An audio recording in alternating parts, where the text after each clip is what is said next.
एक जल्दी अगस्त की सुबह 1986 में जब सूरज न्यूयॉर्क के सेंट्रल पार्क को रोशन करना शुरू कर रहा था, एक घटना हुई जिसने पूरे शहर को हिला दिया। सुबह 6 बजे के करीब पार्क में एक युवा महिला बेहोश अवस्था में पाई गई। यह घटना एक जटिल जांच की शुरुआत थी जो अंततः एक चौंकाने वाली सच्चाई को उजागर करेगी।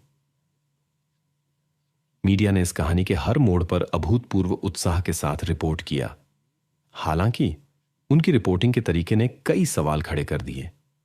आश्चर्यजनक रूप से मीडिया ने एक ऐसी स्थिति अपनाई जो संदिग्ध के प्रति सहानुभूतिपूर्ण लगती थी। यह प्रभाव जनता की राय तक फैल गया और जांच के आसपास एक द्विधाजनक माहौल बना दिया। घटनाओं के दौरान यह पता चला कि संदिग्ध ने पीड़िता के बारे में झूठी जानकारी फैलाने और उसकी प्रतिष्ठा को नुकसान पहुंचाने की कोशिश की। हर किसी के आश्चर्य की बात है कि कुछ मीडिया ने तथ्यों की उचित जांच किए बिना इस संस्करण को उठाया। प्रेस का यह व्यवहार मानवाधिकार कार्यकर्ताओं और पत्रकारिता नैतिकता के विशेषज्ञों की कड़ी आलोचना का कारण बना। 80 के दशक के मध्य में न्यूयॉर्क को कई परेशान करने वाली घटनाओं का सामना करना पड़ा, जिसने जनता को स्तब्ध कर दिया। उस समय शहर आज की महानगरी से बहुत अलग था और बेहतर नहीं था। न्यूयॉर्क को अमेरिका के सबसे अशांत शहरों में से एक माना जाता था। हालांकि यह युवाओं के लिए आकर्षक बना रहा। महानगर की सड़कों में कई खतरे छिपे थे। अपराध दर ने एक अभूतपूर्व स्तर को छू लिया। हर साल हजारों अपराध दर्ज किए जाते थे। सेंट्रल पार्क विशेष रूप से रात में शहर के निवासियों के लिए चिंता का विषय था। यह स्थान डरावनी किंवदंतियों से घिरा हुआ था जिनसे बच्चों को डराया जाता था। एक सुबह 1986 में एक महिला सेंट्रल पार्क में साइकिल चला रही थी। अचानक उसने घास में कुछ असामान्य देखा।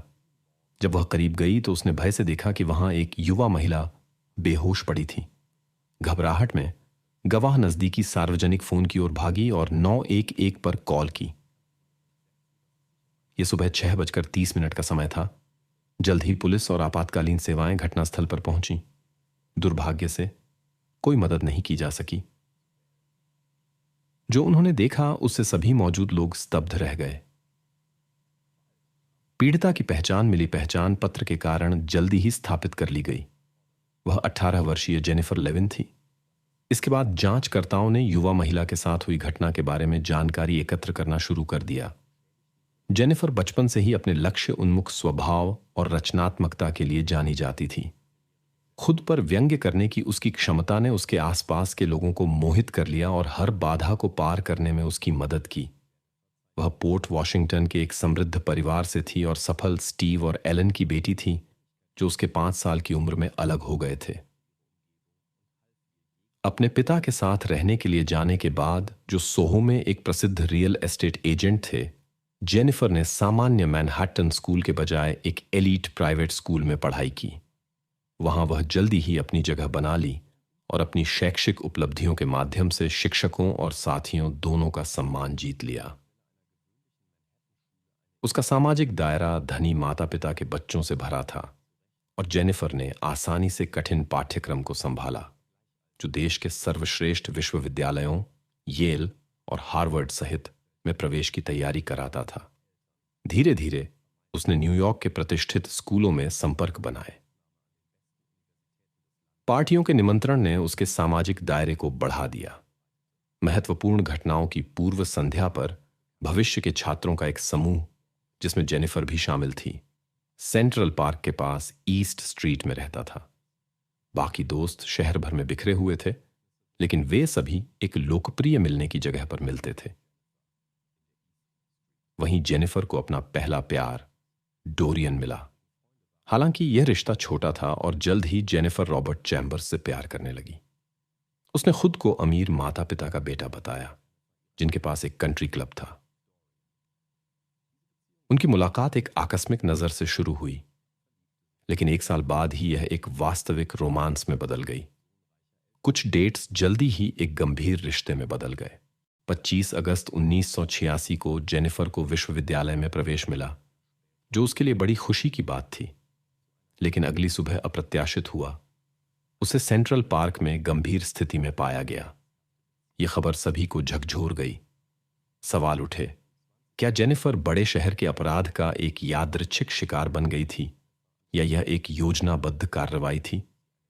उन वर्षों में न्यूयॉर्क अपराधों की लहर से जूझ रहा था, लेकिन कई घटनाओं में से जेनिफर की कहानी ने अभूतपूर्व सार्वजनिक प्रतिक्रिया को जन्म दिया। कानून प्रवर्तन एजेंसियों पर भारी दबाव था, आंशिक रूप से क्योंकि पीड़िता एक प्रसिद्ध धनी परिवार से थी।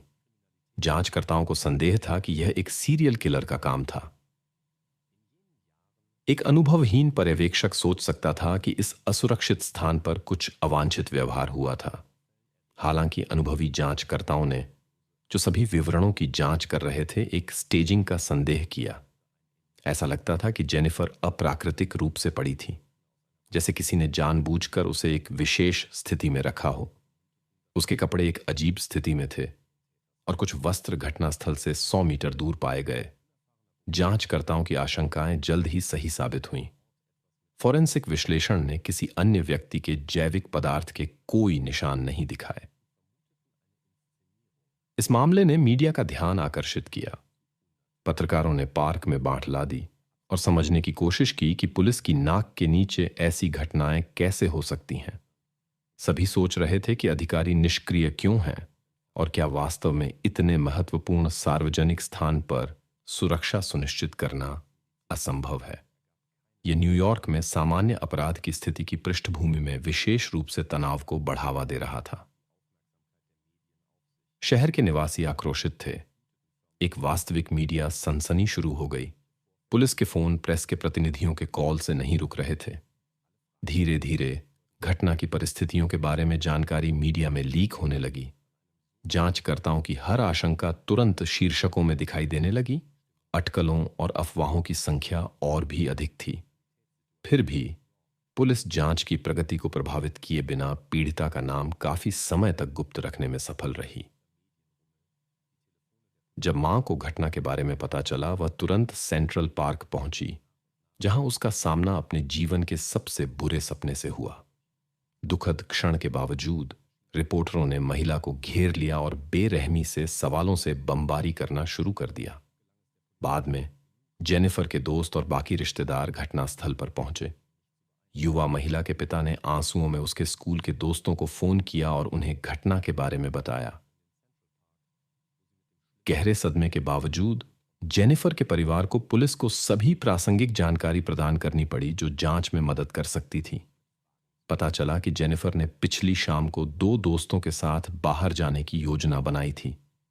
पिता ने जांचकर्ताओं को जेनिफर की डायरी सौंप दी, जिसमें उसने अपनी योजनाएं लिखी थीं। इससे उन घटनाओं की श्रृंखला को पुनर्निर्मित करने में मदद मिली जो त्रासदी का कारण बनी। जेनिफर और रॉबर्ट की कहानी तब खुलने लगी जब जांचकर्ताओं ने जांच शुरू की। सबसे पहले उन्होंने जेनिफर के पूर्व प्रेमी डोरियन की जांच की। यह माना गया कि हाल ही में हुए ब्रेकअप ने उसमें कड़वाहट पैदा की होगी। पता चला कि वे पिछली शाम एक मैक्सिकन रेस्तरां में मिले थे। यह उल्लेखनीय है कि उस समय कोई सोशल नेटवर्क और स्मार्टफोन नहीं थे जो सूचना के आदान प्रदान को आसान बनाते। जांचकर्ताओं को गवाहों से पूछताछ करके धीरे धीरे डेटा एकत्र करना पड़ा। उन्होंने पाया कि जेनिफर रात 2:30 के बाद 2 दोस्तों और अपने पूर्व प्रेमी के साथ एक बार में जश्न मना रही थी। 3:45 पर एक दोस्त चली गई। जल्द ही दूसरी भी चली गई। लगभग इसी समय रॉबर्ट चैम्बर्स बार में आया। जेनिफर का ध्यान उसकी ओर मुड़ गया और वे पार्टी के अंत तक साथ रहे। पूर्व प्रेमी भी बार छोड़कर चला गया। जांचकर्ता 19 वर्षीय रॉबर्ट से पूछताछ करने के लिए निकले। उसे सेंट्रल पार्क के पास एक पुलिस स्टेशन ले जाया गया। युवक के चेहरे पर खरोंचें तुरंत ध्यान आकर्षित करने लगीं, जो जांचकर्ताओं को संदिग्ध लगीं। रॉबर्ट ने दावा किया कि यह एक बिल्ली से आई थी, लेकिन किसी ने उस पर विश्वास नहीं किया। जब उसे जेनिफर के साथ हुई घटना के बारे में सूचित किया गया, तो वह स्तब्ध और व्यथित दिखाई दिया। युवक ने जांचकर्ताओं के साथ सहयोग करने की सहमति दी। उसके बयान के अनुसार उसने जेनिफर से रात 3 बजे पार्टी में मुलाकात की। वे विश्वविद्यालय के लिए उसके आगामी प्रस्थान पर चर्चा कर रहे थे। बार के बंद होने से पहले सुबह 4 बजे के करीब वे बाहर निकले। अलविदा कहा और घर चले गए। रॉबर्ट ने दावा किया कि उसे नहीं पता कि उसके बाद क्या हुआ और उसने जेनिफर के गायब होने में किसी भी भागीदारी से इनकार किया। जांचकर्ताओं का मानना था कि खरोंचें विपरीत का संकेत देती हैं। वे प्रतिरोध के निशान जैसी दिखती थीं। इसके अलावा रॉबर्ट आखिरी व्यक्ति था जिसने जेनिफर को देखा था। वह मुख्य संदिग्ध बन गया। जांचकर्ताओं ने सच्चाई का पता लगाने की कोशिश की, लेकिन युवक ने अपनी कहानी रटी रटाई तरह से दोहराई। पूछताछ लगभग 12 घंटे तक चली, जब तक रॉबर्ट ने अपने बयान में एक अस्पष्टता की अनुमति नहीं दी। अनुभवी जांचकर्ताओं ने इसका फायदा उठाया। सब कुछ रिपोर्टरों की सतर्क निगरानी में हुआ, जो बगल के कमरे में पूछताछ सुन रहे थे। जेनिफर की खोज के 24 घंटे से भी कम समय में रॉबर्ट चैम्बर्स ने एक अनजाने में हुई घटना को स्वीकार किया। युवक ने उस रात सेंट्रल पार्क में एक असामान्य घटना के बारे में बताया। उसके शब्दों के अनुसार जेनिफर के साथ टहलना एक अप्रत्याशित मोड़ ले लिया। कथित तौर पर उसने अपने रोमांटिक इरादों में अत्यधिक दृढ़ता दिखाई, जिसने युवक को चौंका दिया। उसने दावा किया कि उसने उसके हाथ बांध दिए और बहुत आक्रामक हो गई, जिससे उसके चेहरे पर खरोंचें आ गईं। रॉबर्ट ने स्थिति को बेहद असहज बताया और कहा कि वह खुद को मुक्त नहीं कर सका और उसे गंभीर असुविधा महसूस हुई। उसकी कहानी इतनी अविश्वसनीय लगी कि जांचकर्ताओं ने संदेह जताया। दीवार के पीछे पत्रकारों ने भी इन खुलासों पर जोरदार चर्चा की। फिर भी रॉबर्ट ने अपना वर्णन जारी रखा। उसके अनुसार अंततः वह अपने हाथ छुड़ाने और लड़की को उसकी कार्रवाइयों को रोकने के लिए धक्का देने में सफल रहा। हालांकि उसके बयान के अनुसार उसने अपनी ताकत का गलत अनुमान लगाया, जिससे जेनिफर बुरी तरह गिर गई और बेहोश हो गई। रॉबर्ट ने कहा कि उसने जेनिफर को होश में लाने की कोशिश की, लेकिन उसने कोई प्रतिक्रिया नहीं दी। वह उसके पास बैठा रहा और उम्मीद करता रहा कि वह जाग जाएगी, लेकिन ऐसा नहीं हुआ। अंत में वह घटनास्थल छोड़कर चला गया और दूर से देखता रहा कि कैसे कानून प्रवर्तक आ रहे हैं। युवक ने अपनी निर्दोषता पर जोर दिया और दावा किया कि वह केवल जेनिफर की आक्रामक कार्रवाइयों से खुद की रक्षा कर रहा था। उसने जोर देकर कहा कि वह उसे नुकसान नहीं पहुंचाना चाहता था, क्योंकि वह उसे पसंद करता था। जांचकर्ता हैरान थे कि युवक ने मदद क्यों नहीं मांगी, क्योंकि समय पर चिकित्सा कर्मियों का आना स्थिति को बदल सकता था। रॉबर्ट ने अपनी निष्क्रियता की व्याख्या संभावित गिरफ्तारी के डर से की। पूछताछ के बाद उसे एक गंभीर अपराध के संदेह में गिरफ्तार कर लिया गया। युवक के परिवार ने तुरंत एक प्रसिद्ध वकील को नियुक्त किया, जिसने रॉबर्ट की रिहाई की मांग की, उसकी निर्दोषता पर जोर दिया और उसे पीड़ित के रूप में चित्रित किया। बचाव पक्ष ने एक विवादास्पद रणनीति चुनी, जिसमें जेनिफर को नकारात्मक प्रकाश में दिखाया गया और दावा किया गया कि उसने जानबूझकर संघर्ष की स्थिति को उकसाया। वकील ने जोर देकर कहा कि रॉबर्ट की कार्रवाइयां आत्मरक्षा का आवश्यक उपाय थीं और दुखद परिणाम एक दुर्घटना थी। इस विवादास्पद बचाव रेखा ने मामले पर सार्वजनिक ध्यान आकर्षित किया। न्यूयॉर्क के मीडिया और शहरी सूचना बोर्ड सनसनीखेज शीर्षकों से भरे थे, जो इस कहानी पर विस्तार से प्रकाश डाल रहे थे। साथ ही रॉबर्ट को बचाव करने वाले मिले। कई लोगों ने उसे एक सम्माननीय व्यक्ति के रूप में चित्रित किया, आकर्षक, सफल और मनमोहक। उसे एक बुद्धिमान और आशाजनक युवक के रूप में वर्णित किया गया, एक वफादार आयरिश कैथोलिक, जो उनकी राय में जानबूझकर कोई गंभीर गलती नहीं कर सकता था, क्योंकि इससे उसकी निर्दोष प्रतिष्ठा नष्ट हो जाती। बाहरी तौर पर रॉबर्ट बिल्कुल ऐसा नहीं लगता था जो गंभीर नुकसान पहुंचा सकता है। कई लोगों को यह अजीब लगा कि हर तरह से आकर्षक युवक को अनुचित व्यवहार का सहारा लेना पड़ेगा। सभी मानकों के अनुसार उसे रिश्तों में कोई समस्या नहीं होनी चाहिए थी। वह लोकप्रिय था और लड़कियां शाब्दिक रूप से उसके गले से लटक रही थीं। आश्चर्यजनक रूप से लोग तार्किक सोच बंद कर चुके थे और रॉबर्ट का समर्थन कर रहे थे, जबकि पीड़िता पर कथित रूप से अनुचित व्यवहार का आरोप लगा रहे थे। हालांकि पीड़िता के अश्लील व्यवहार की कोई पुष्टि नहीं थी, सिवाय रॉबर्ट के अपने शब्दों के। लेकिन किसी कारण से सभी ने उस पर विश्वास किया। जब कानून प्रवर्तन एजेंसियां सच्चाई का पता लगाने की कोशिश कर रही थीं, पीड़िता को मजाक का पात्र बना दिया गया। यह सब रॉबर्ट और उसके वकील के प्रयासों से हुआ। स्थिति बेतुकी थिएटर की याद दिलाती थी। रॉबर्ट के वकील जैक लिटमैन ने अपने ग्राहक को एक सम्मानजनक प्रकाश में प्रस्तुत करने के लिए हर संभव प्रयास किया। उन्हें कई पत्रिकाओं के मुखपृष्ठों पर चैम्बर्स की उपस्थिति का प्रबंध करने में भी सफलता मिली, जिनमें पीपल और न्यूयॉर्क मैगजीन शामिल थे।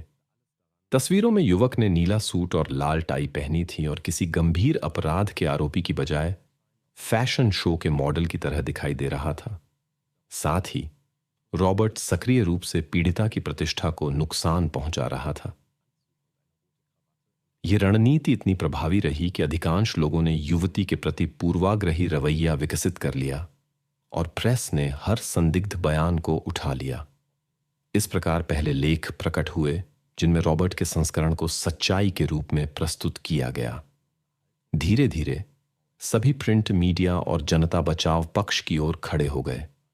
वे मानते थे कि पीड़िता ने लापरवाही से व्यवहार किया था और कथित तौर पर वह पहली आकस्मिक मुलाकात के बाद आशाजनक युवक से व्यक्तिगत रूप से मिलने के लिए सेंट्रल पार्क गई थी और फिर खुद ही संघर्ष को उकसाया। वकील ने भारी काम किया, पीड़िता को लगभग घटना की उकसाने वाली के रूप में चित्रित करते हुए। इसने विरोध की एक लहर को जन्म दिया जिसमें स्वयंसेवकों का एक समूह भी शामिल था जो शहर में कानूनी उल्लंघनों की रोकथाम से जुड़े थे। वे बचाव पक्ष के वाकपटु तर्कों से धोखा नहीं खाए। उन्होंने खुद को रक्षक दूत कहा और सुनवाई के दौरान अदालत भवन के सामने नियमित रूप से विजिल आयोजित किए। जनता वकील की कार्रवाई से गहरी नाराज थी और उस पर जेनिफर की प्रतिष्ठा को अपूरणीय क्षति पहुंचाने का आरोप लगाया। फिर भी कई लोगों ने फैलाई गई जानकारी पर आसानी से विश्वास कर लिया। रॉबर्ट के समर्थक सक्रिय हो गए। उन्होंने जेनिफर के कथित लापरवाह व्यवहार के बारे में अफवाहें फैलाईं। यह सब इस बात का कारण बना कि संदिग्ध को जमानत पर रिहा कर दिया गया। बचाव पक्ष ने घटनाओं का एक अधिक विश्वसनीय संस्करण विकसित किया, अपनी चुनी हुई रणनीति से हटे बिना पीड़िता की प्रतिष्ठा को कमजोर करना। उन्होंने जोर दिया कि मूल रूप से सब कुछ सहमति से हुआ था और बिना किसी जबरदस्ती के। एक अप्रत्याशित मोड़ तब आया जब जेनिफर के निजी जीवन के बारे में कुछ अफवाहों की पुष्टि हुई जो अनजाने में उसके खुद के पिता द्वारा प्रदान की गई थी। अपनी बेटी की डायरी सौंपकर उन्होंने मीडिया को कहानी को बढ़ा चढ़ाकर पेश करने का मौका दिया कि जेनिफर ने कथित तौर पर अपने कई संबंधों का विस्तृत वर्णन किया था।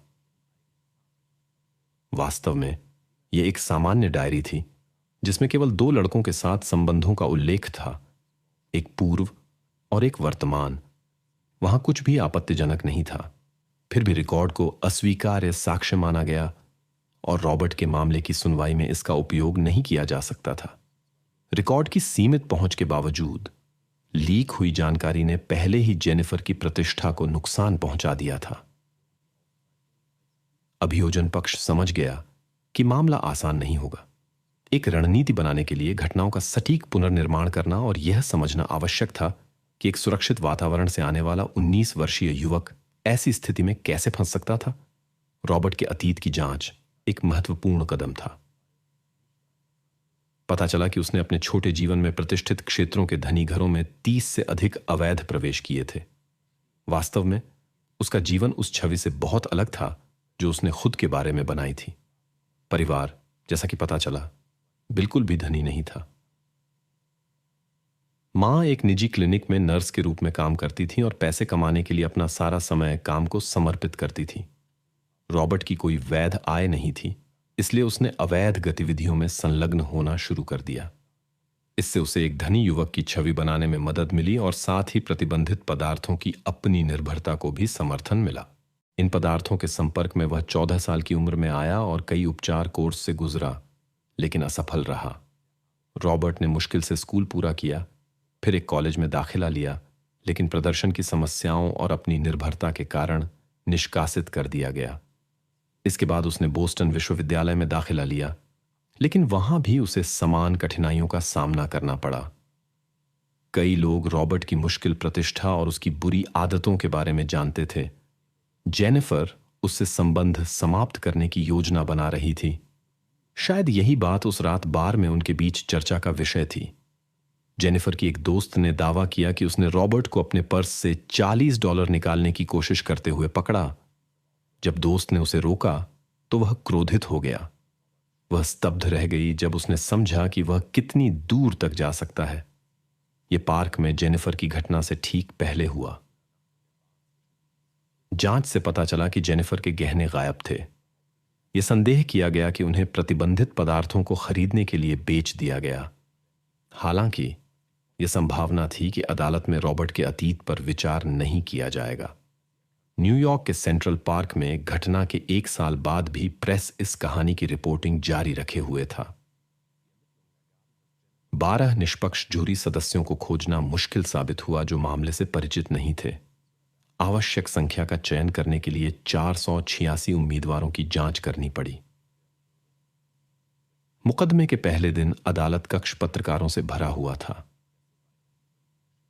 रॉबर्ट ने घटनाओं के अपने संस्करण पर जोर दिया और जेनिफर पर जिम्मेदारी डाल दी। उसने दावा किया कि उसने आत्मरक्षा में कार्य किया और अपनी ताकत का गलत अनुमान लगाया। हालांकि विशेषज्ञों ने एक लंबी लड़ाई के सबूत प्रस्तुत किए। जेनिफर की गर्दन पर कई निशान पाए गए जो उसके निराशाजनक प्रतिरोध का प्रमाण थे। यह आत्मरक्षा के दौरान था कि उसने रॉबर्ट के चेहरे पर गहरी खरोंचें छोड़ी, न कि जुनून के दौरान जैसा कि उसने दावा किया। अभियुक्त ने गवाही देने से इनकार कर दिया, इसलिए अभियोजन पक्ष उसके अतीत का उपयोग नहीं कर सकता था। सुनवाई लगभग 3 महीने तक चली। मामला बेहद विरोधाभासी साबित हुआ। गवाहों ने असंगत जानकारी प्रदान की और कई सवाल अनुत्तरित छोड़ दिए, जिसके बाद जूरी विचार विमर्श के लिए चली गई। हालांकि वे गतिरोध में फंस गए। यह संभावना थी कि रॉबर्ट की अविश्वसनीय कहानी उसे जिम्मेदारी से बचने में मदद कर सकती थी। 9वें दिन कार्यवाही को अमान्य घोषित करने का निर्णय लिया गया। कार्यवाही को विफल घोषित कर दिया गया। आशंकाएं थीं कि एक नया मुकदमा स्थिति को नहीं बदल पाएगा। अभियोजन पक्ष के लिए एकमात्र मौका दोष स्वीकारोक्ति रह गई थी। जनता वकील की कार्रवाई से गहरी नाराज थी और उस पर जेनिफर की प्रतिष्ठा को अपूरणीय क्षति पहुंचाने का आरोप लगाया। फिर भी कई लोगों ने फैलाई गई जानकारी पर आसानी से विश्वास कर लिया। रॉबर्ट के समर्थक सक्रिय हो गए। उन्होंने जेनिफर के कथित लापरवाह व्यवहार के बारे में अफवाहें फैलाईं। यह सब इस बात का कारण बना कि संदिग्ध को जमानत पर रिहा कर दिया गया। बचाव पक्ष ने घटनाओं का एक अधिक विश्वसनीय संस्करण विकसित किया, अपनी चुनी हुई रणनीति से हटे बिना पीड़िता की प्रतिष्ठा को कमजोर करना। उन्होंने जोर दिया कि मूल रूप से सब कुछ सहमति से हुआ था और बिना किसी जबरदस्ती के। एक अप्रत्याशित मोड़ तब आया जब जेनिफर के निजी जीवन के बारे में कुछ अफवाहों की पुष्टि हुई, जो अनजाने में उसके खुद के पिता द्वारा प्रदान की गई थी। अपनी बेटी की डायरी सौंपकर उन्होंने मीडिया को कहानी को बढ़ा चढ़ाकर पेश करने का मौका दिया कि जेनिफर ने कथित तौर पर अपने कई संबंधों का विस्तृत वर्णन किया था। वास्तव में यह एक सामान्य डायरी थी जिसमें केवल 2 लड़कों के साथ संबंधों का उल्लेख था, एक पूर्व और एक वर्तमान। वहां कुछ भी आपत्तिजनक नहीं था। फिर भी रिकॉर्ड को अस्वीकार्य साक्ष्य माना गया और रॉबर्ट के मामले की सुनवाई में इसका उपयोग नहीं किया जा सकता था। रिकॉर्ड की सीमित पहुंच के बावजूद लीक हुई जानकारी ने पहले ही जेनिफर की प्रतिष्ठा को नुकसान पहुंचा दिया था। अभियोजन पक्ष समझ गया कि मामला आसान नहीं होगा। एक रणनीति बनाने के लिए घटनाओं का सटीक पुनर्निर्माण करना और यह समझना आवश्यक था कि एक सुरक्षित वातावरण से आने वाला 19 वर्षीय युवक ऐसी स्थिति में कैसे फंस सकता था। रॉबर्ट के अतीत की जांच एक महत्वपूर्ण कदम था। पता चला कि उसने अपने छोटे जीवन में प्रतिष्ठित क्षेत्रों के धनी घरों में 30 से अधिक अवैध प्रवेश किए थे। वास्तव में उसका जीवन उस छवि से बहुत अलग था जो उसने खुद के बारे में बनाई थी। परिवार, जैसा कि पता चला, बिल्कुल भी धनी नहीं था। मां एक निजी क्लिनिक में नर्स के रूप में काम करती थी और पैसे कमाने के लिए अपना सारा समय काम को समर्पित करती थी। रॉबर्ट की कोई वैध आय नहीं थी, इसलिए उसने अवैध गतिविधियों में संलग्न होना शुरू कर दिया। इससे उसे एक धनी युवक की छवि बनाने में मदद मिली और साथ ही प्रतिबंधित पदार्थों की अपनी निर्भरता को भी समर्थन मिला। इन पदार्थों के संपर्क में वह 14 साल की उम्र में आया और कई उपचार कोर्स से गुजरा, लेकिन असफल रहा। रॉबर्ट ने मुश्किल से स्कूल पूरा किया, फिर एक कॉलेज में दाखिला लिया, लेकिन प्रदर्शन की समस्याओं और अपनी निर्भरता के कारण निष्कासित कर दिया गया। इसके बाद उसने बोस्टन विश्वविद्यालय में दाखिला लिया, लेकिन वहां भी उसे समान कठिनाइयों का सामना करना पड़ा। कई लोग रॉबर्ट की मुश्किल प्रतिष्ठा और उसकी बुरी आदतों के बारे में जानते थे। जेनिफर उससे संबंध समाप्त करने की योजना बना रही थी। शायद यही बात उस रात बार में उनके बीच चर्चा का विषय थी। जेनिफर की एक दोस्त ने दावा किया कि उसने रॉबर्ट को अपने पर्स से $40 निकालने की कोशिश करते हुए पकड़ा। जब दोस्त ने उसे रोका तो वह क्रोधित हो गया। वह स्तब्ध रह गई जब उसने समझा कि वह कितनी दूर तक जा सकता है। यह पार्क में जेनिफर की घटना से ठीक पहले हुआ। जांच से पता चला कि जेनिफर के गहने गायब थे। यह संदेह किया गया कि उन्हें प्रतिबंधित पदार्थों को खरीदने के लिए बेच दिया गया। हालांकि यह संभावना थी कि अदालत में रॉबर्ट के अतीत पर विचार नहीं किया जाएगा। न्यूयॉर्क के सेंट्रल पार्क में घटना के 1 साल बाद भी प्रेस इस कहानी की रिपोर्टिंग जारी रखे हुए था। 12 निष्पक्ष जूरी सदस्यों को खोजना मुश्किल साबित हुआ जो मामले से परिचित नहीं थे। आवश्यक संख्या का चयन करने के लिए 486 उम्मीदवारों की जांच करनी पड़ी। मुकदमे के पहले दिन अदालत कक्ष पत्रकारों से भरा हुआ था। रॉबर्ट ने घटनाओं के अपने संस्करण पर जोर दिया और जेनिफर पर जिम्मेदारी डाल दी। उसने दावा किया कि उसने आत्मरक्षा में कार्य किया और अपनी ताकत का गलत अनुमान लगाया। हालांकि विशेषज्ञों ने एक लंबी लड़ाई के सबूत प्रस्तुत किए। जेनिफर की गर्दन पर कई निशान पाए गए जो उसके निराशाजनक प्रतिरोध का प्रमाण थे। यह आत्मरक्षा के दौरान था कि उसने रॉबर्ट के चेहरे पर गहरी खरोंचें छोड़ी, न कि जुनून के दौरान जैसा कि उसने दावा किया। अभियुक्त ने गवाही देने से इनकार कर दिया, इसलिए अभियोजन पक्ष उसके अतीत का उपयोग नहीं कर सकता था। सुनवाई लगभग 3 महीने तक चली। मामला बेहद विरोधाभासी साबित हुआ।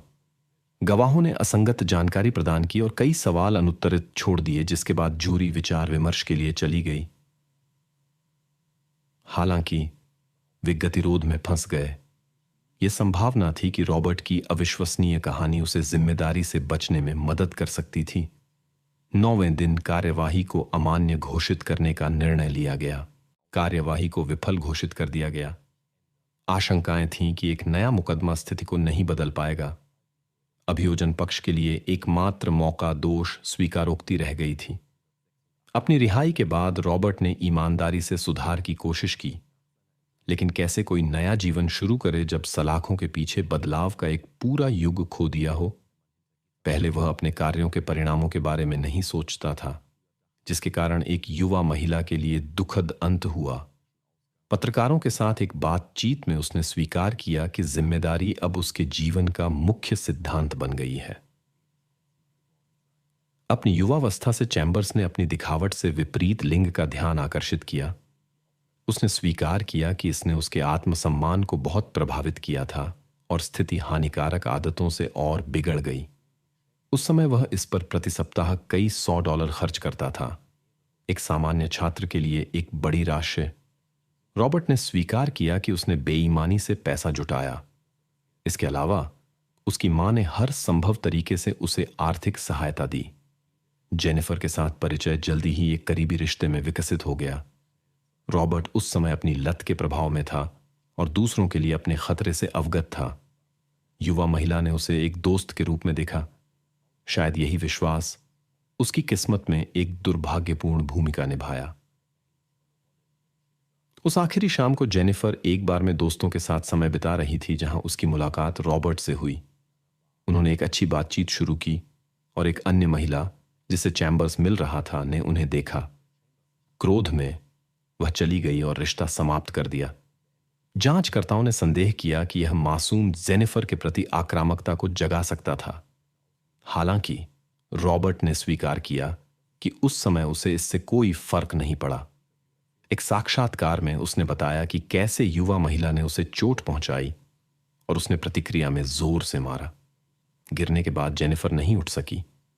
दुर्घटना के बावजूद वह डर गया और मदद नहीं बुलाई। रॉबर्ट के अनुसार उसने उस रात थोड़ी शराब पी थी। जब रॉबर्ट ने समझा क्या हुआ था, वह सदमे की स्थिति में चला गया और बस बगल में बैठा रहा। युवा महिला की आंखें खुली थीं और वह उन्हें घूरता रहा। गिरफ्तारी के डर से उसने मदद नहीं बुलाई। भोर में वह चला गया और एक पत्थर की दीवार पर बैठ गया। देखता रहा कि कैसे पत्रकार और पुलिस इकट्ठा हो रहे थे, जिन्हें एक संयोग से साइकिल चालक ने बुलाया था। जब उसे अन्य तमाशबीनों की तरह अधिकारियों ने भगा दिया तो वह घर लौट गया और सो गया। ऐसा लगता है कि रिहाई के बाद रॉबर्ट अपनी पुरानी जीवन शैली में लौट आया। 2007 में उसे एक परिचित के घर में कीमती सामान चोरी करने और प्रतिबंधित पदार्थों के वितरण के लिए गिरफ्तार किया गया। उसे उसके खुद के न्यूयॉर्क अपार्टमेंट में गिरफ्तार किया गया और 19 साल की सजा सुनाई गई। आश्चर्यजनक रूप से इन अपराधों के लिए उसे जेनिफर की घटना से अधिक लंबी सजा मिली। रॉबर्ट को 2024 में पैरोल पर रिहा किया जा सकता है।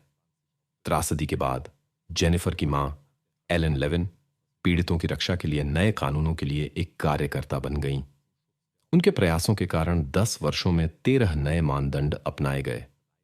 एक चैनल के साथ साक्षात्कार में, जो जेनिफर की प्रतिष्ठा को बहाल करना चाहता था, एलन ने कहा कि इस काम में उन्हें अपनी बेटी की याद मदद करती है।